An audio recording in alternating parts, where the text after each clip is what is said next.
let's talk about milestones and how that changes friendship dynamics.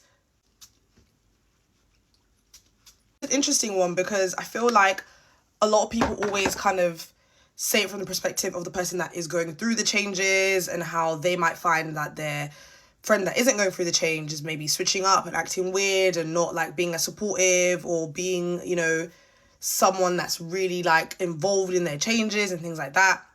Someone recently made a TikTok that I watched, which I did agree with to a certain extent. She basically was saying that like when you are the friend that isn't going through much change, you need to be the person that's like really, really supportive, and you need to be the person that's like really involved in that person's new life or whatever. So for example, if you're the person that's not going into motherhood, you need to step up as a friend, and you need to do this and this.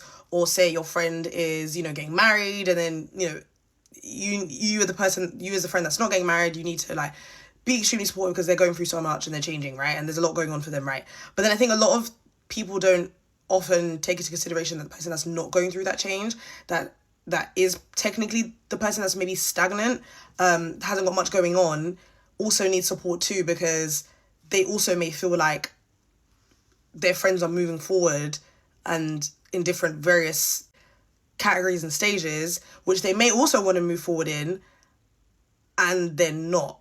So what happens to them? What support do they get, And people want support to go one-sided, and it's like it has to be equal. I saw an article recently. If I find it again, I'll put it here, or maybe I'll put it in the comments.